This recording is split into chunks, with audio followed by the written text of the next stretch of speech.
mo doon? We immediately relieved the person, sir, and we have already started the pre-search investigation. And according to him, it's not pepper spray but an alcohol spray. At hindi ko na, sir, i-justify ang kanyang ginawa, Please do not, but that's wrong, sir. please do not We will not justify. tolerate. Alcohol that ba kind of naramdaman mo, Ma'am Cardona? Alcohol? Alcohol yung tinira sa'yo? Mahapdi ba yung alcohol, sir? Mamumula ba pag masprayhan ka? Di ba malinis yon? Tingnan nyo na lang. Kasi, ayoko na kasi, sir, palagi nagsisinungaling. So, Tore. sana yung tao na yun. Sana yung pulis na yun. That's a member of the Special Action Force, sir. And Rex Malimban had already initiated the pre-search investigation. May we know the name, Your Honor, and the assignment of this person from the good general, Your Honor? Okay, for the Commander. consumption of this committee, please give us the name. Colonel Malimban. Yes, sir, Your Honor, sir. Sir, the personnel is assigned with the Portiver SAC. He is now under restricted custody. His name is Corporal Lacanaria, sir. Lacanaria. Yes, sir. From From yes, sir. PNP SAP, sir. Portiver SAC. Corporal Ray Lacanaria, sir. Ray. So right now, He he is is in facing administrative charges, Yes, sir. We already started the summary hearing procedure, sir. summary hearing procedure. Yes, sir. Please update this committee. May- Update this committee as to the progress of the case you have charged against that personnel. Yes. Kumsek, take note mo hingin mo. And that does not prevent the complainant to file criminal charges if she wants to. Yes. Yes, sir. So you do the administrative charge. Dahil ako nakakahiya talaga. Para bang napaka-traidor na pulis ka. Tinraidor mo yung babae. Babae pa! Galing sa likod, gaganunin mo ng paper spray na wala. Nagsasalita lang naman yun sa harap ng mga tao doon. Tapos, galing sa likod pa. With the element of treachery. I tell you, nakakahiya. Pulis yun. Tapos babae pa yung may edad pa na babae. Mas matanda sa kanya. Gaganunin niya galing sa likod. Tirahin ng paper spray. Tapos sibat siya kagad. Oh, we don't want to have people like that in the Philippine National Police. Bakit kung harapin niya, ma'am, ano bang problema mo? Mag-usap tayo. Di ba? Magpakalalaki siya. Ang pangit talaga. Nakita ko yung video. Anak. Galing sa likod.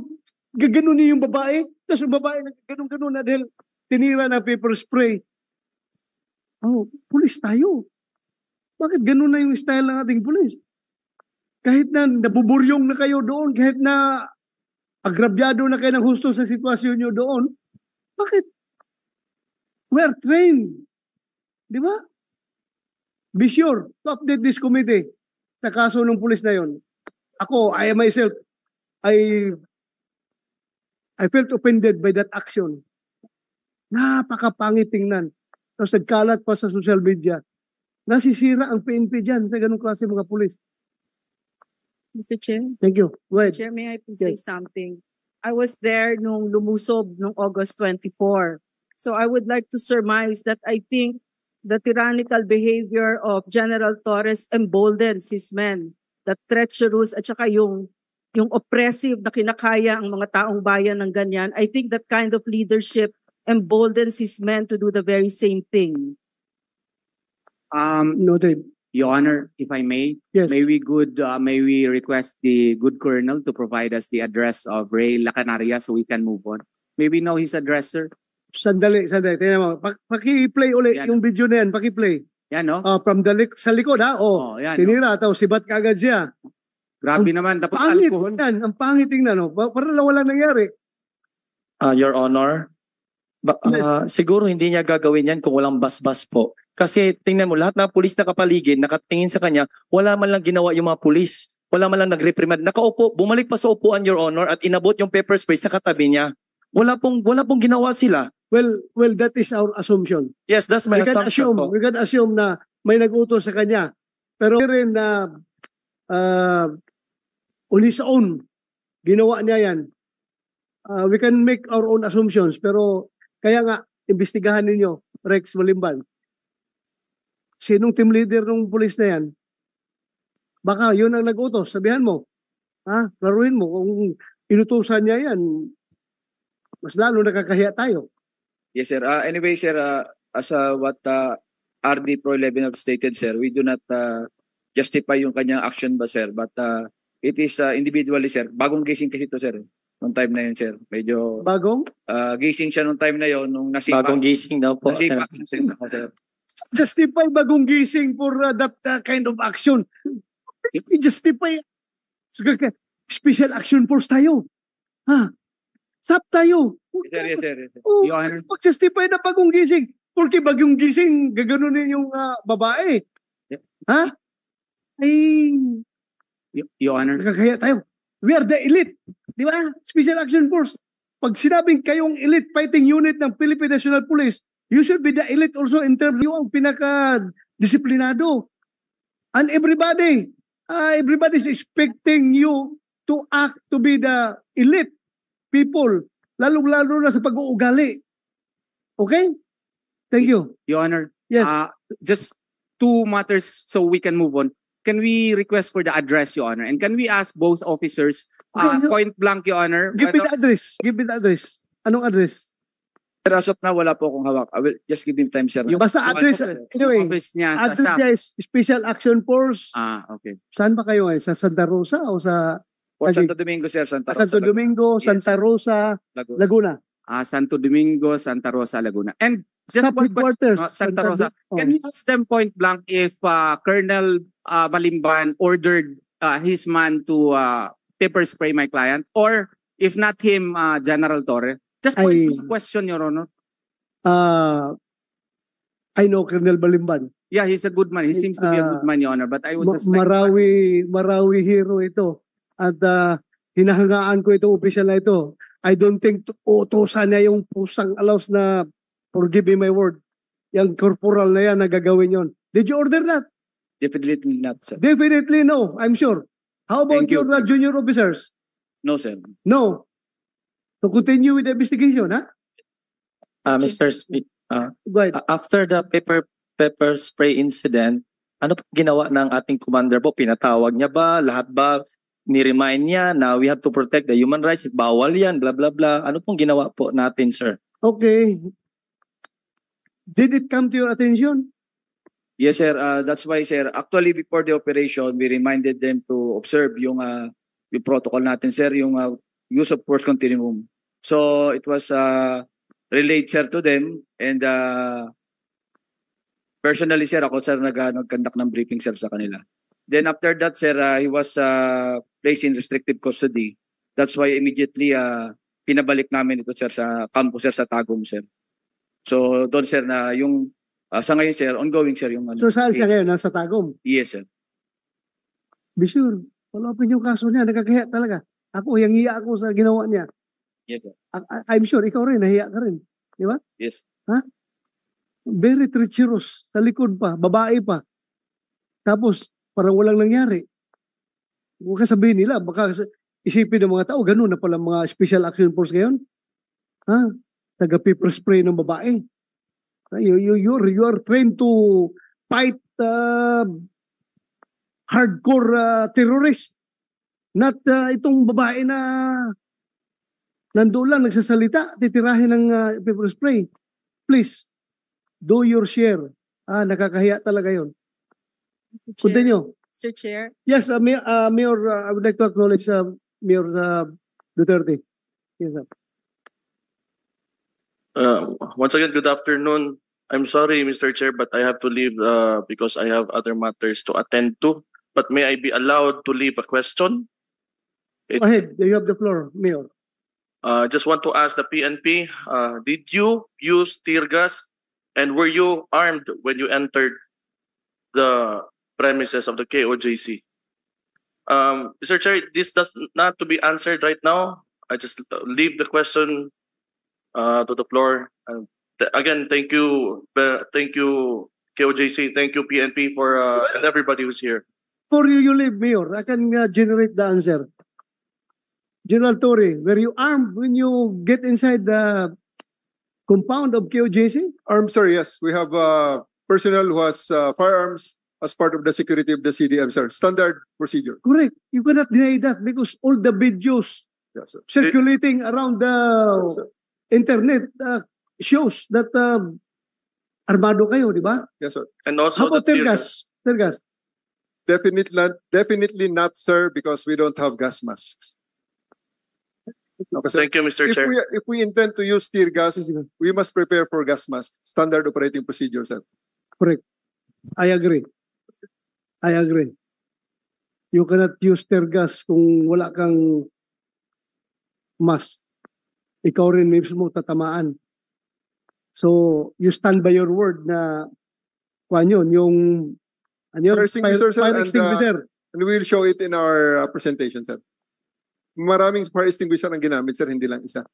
Yung ilaw, yung usok na yan? Yes, Fire sir. extinguisher Yes, sir. Exactly, sir. Kasi ganyan na ganyan, sir, ang video na ipapakita rin namin, sir. Pero kitang-kita, sir, kung saan ang galing. Later, sir. Thank you. Thank you. Mr. Chair. Yes, Mr. Chair. yes, by Dr. Norin Badeo. I think it is of note to tell you lang that to report to you that in the wee hours of the 24th of August, I approached General Torre and I said to him, ikaw mula't simula wala kang ginawang legal at moral. And then he said, like what? And then I said, wala kang search warrant. And then he said, patanda na tayong dalawa, hindi mahalaga yon. That's what he said. You confirm? You said that? Na hindi mahalaga yung search warrant? This will be her word You against. can answer yes or no. It will be my word against her word, sir. I did not say that. And at that No, there were instance, sir, videos. I We will can stand. show. Ma'am, I'm Mr. talking to the there are chairman. videos. There are It videos. was caught. Sir, So may video, may Sir, video, may video. whatever the video to say. But in that instance, sir, it is already established until they want to question it again. We don't need a search warrant to implement the warrant of arrest. The search warrant, again, sir, I will reiterate, is for objects, contrabands, illegal items. And we never said that there are illegal items, contrabands, or things that we are searching in KOJC. What we are searching for in KOJC, sir, is Apollo Kibuloy and for others. But the requirement before you serve the warrant of arrest is that you should have reasonable ground to believe that the person that you are going to arrest is inside that facility that you are going to get into. We have more than Correct. reasonable ground, sir. Yes, sir. By what? We have more than By what reasonable means? This is the second time that this warrant is served by the PNP. The first one is in June 10, sir. We have intel reports. We have the pastorals and witnesses who had already tumiwalag na, sir, sa kanilang grupo. We have informants. And by all indications, sir, ang tagal namin sinurveillance ang lugar, sir. Talagang sinurveillance yan, sir, ng briefing after this the KOJC, sir. Okay. If you will allow us, sir. Thank you. We will allow you. We will give you ample time to do that. Before Continue, we Atty. continue, Your Honor, may we ask General Torre, why is it that before the 30 minutes lapse, his men already destroyed the southern gate and the eastern portion of the gate? May we know, Your Honor, why there was seeming miscoordination with his men, which led to the death of one person and the injuries of other persons? I am also interested to know that the answer of to that question. You said, Sir. we'll give you 30 minutes.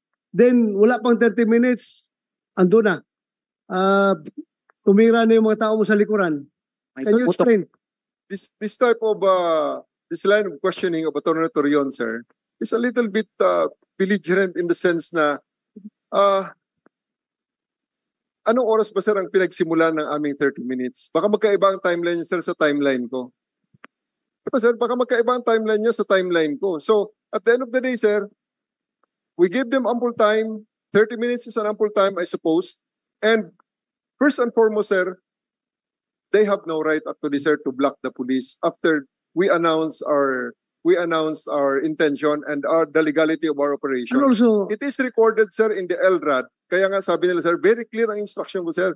Because after I talked to him, I played my recording on the LRAD. Ito po, pakinggan nyo para maliwanag sa lahat. Kasi pati ang pag-static ng mic, pati ang pag-malfunction ng public address system, pinaghandaan namin, sir. So the best solution is a recorded message in the LRAD with me beside it. Boses ko rin yun, sir, na nagsasabi, ako po si Police Brigadier General Torre, ako po ay may warrant of arrest na dala para kay Apollo Kibuloy, papasukin niyo. The fact of the matter is we're dealing with a man who is a liar, comfortably lies, and disrespects this Senate hearing right now. Kanina sinabi ko yung usapan namin, di ba, na kaming dalawa lang. And then he says it's her word against mine. And then when I said that there was a video, it was recorded, he very comfortably flip-flop. So this is a very important point, because right now he's comfortably lying in a Senate hearing, and he thinks that arrogance is that he can get away with it, and then that arrogance will be suffered by the KOJC once the senators are out of out of Davao. Anyway, Your Honor, we have videos, Your Honor, which would prove that even before we even talked to him that there was no need to use force, and we are cooperating. And even before the lapse of 10 minutes, Your Honor, there was already an explosion at the back, and we received calls that they were already tear gassed. Anyway, we will leave that, Your Honor, and we will continue with day 2, August 25, the pepper spray. Mr. Chair. Yes. Mr. Chair. Yes, go ahead. With the indulgence of Attorney Okay. Torion, right. very briefly, I think the video will not lie. We were live even minutes before they arrived. So simultaneously, when the 30-minute mark was announced, we were already live. And it was also live at the very area where the men of the SAP got the barbed wire and the explosion followed. So probably the video will be submitted to you, Your Honor, for better appreciation. Thank you. Thank you. I will, you have to present that video before this committee. So we will Continue. continue the narration, Your Honor. During the omnibus search, Your Honor, we had a hard time with our lawyers, Your Honor, as to who will we follow, because it was really if there is an only rise, Your Honor, it was also an unlimited search, Your Honor. All places of KOJC was actually searched, Your Honor, all places, Your Honor. And by 9:40 in the morning, the search was already completed, Your Honor. And by August, the next day, Your Honor, the new batches of SAF personnel actually arrived, and they barricaded right away the school, our school, Your Honor. And by 9:30, new batches of SAF personnel wearing full battle gear, Your Honor, and equipped with riot batons entered the compound. And it was during this time, I think, Your Honor, when they were using the batons, Your Honor, and they were pounding their truncheons. And it was really very deafening, Your Honor. If you will play, that's what they did. I don't know why they have to do that, Your Honor, to intimidate us. And I approached one officer there, a certain captain. I got his name somewhere. KOJC. Next slide, please. And then KOJC. Next slide, please. And then barred from entering the compound, some of the lawyers, and even the executive minister, Your Honor, was also barred by the PNP to enter the compound. So this is a situation where the police was completely in control as to who would enter the compound or not, even if he is the head of KOJC, Your Honor. And accordingly, they also unlawfully arrested Jeremy, 2 members, Your Honor, the Conchita brothers, because Cognita brothers, Your Honor, simply because of the fact that one brother was so concerned as to what happened with his other brother, and he was pleading to the police to be allowed to see the brother, and instead they were both arrested, Your Honor. Next slide, please. And then at 6 o'clock in the evening, I think I was out of the KOJC few meters away for a while, Your Honor. There was a prayer rally that was conducted, and the PNP, through General Torre, he used the LRAD again and ordered his men to disperse the KOJC members, Your Honor. Tear gases and pepper spray, no, actually were used during that time, and there were several members who were injured because of the dispersal. And the PNP made random and unlawful arrests of KOJC members, even if they were not committing crimes, Your Honor.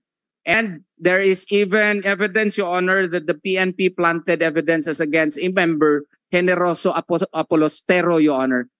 There was a kitchen knife and 3 racks, which were accordingly suddenly found in his bag. Next slide, please. And then, as of August 25, 6 p.m., Your Honor, the PNP locked down the basement of the GMCFI building. This is actually the first time that they attempted to already make the hole, Your Honor. The tunneling that they conducted. The mining, I think we suspected that this was the mining operations that the date that they started it, Your Honor.